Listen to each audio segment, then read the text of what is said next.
L'armée française a mis fin, jeudi 17 juillet, à sa présence militaire permanente en Afrique de l'Ouest et centrale lors d'une cérémonie solennelle et historique à Dakar, où elle a officiellement restitué ses 2 dernières installations militaires françaises au Sénégal.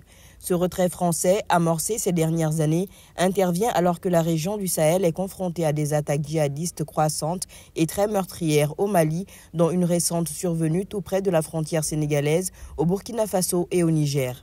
La cérémonie de restitution a eu lieu jeudi matin à Dakar, capitale du Sénégal, qui accueillait des troupes françaises depuis son indépendance en 1960. Une remise symbolique des clés du Kanguel, plus grande installation militaire française au Sénégal, et de l'escale aéronautique militaire française à l'aéroport de Dakar a été organisée entre le chef d'état-major des armées du Sénégal, le général Mbaye Cissé, et le général Pascal Lani, à la tête du commandement de l'armée française pour l'Afrique, qui avait fait le déplacement.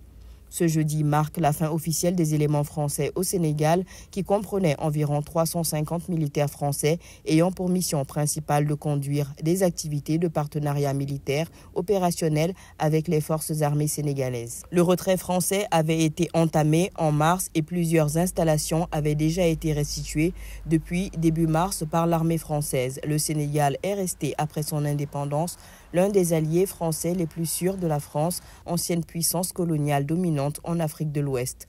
La colonie du Sénégal fut au début du XVIIe siècle l'une des premières entités territoriales françaises établies sur le continent.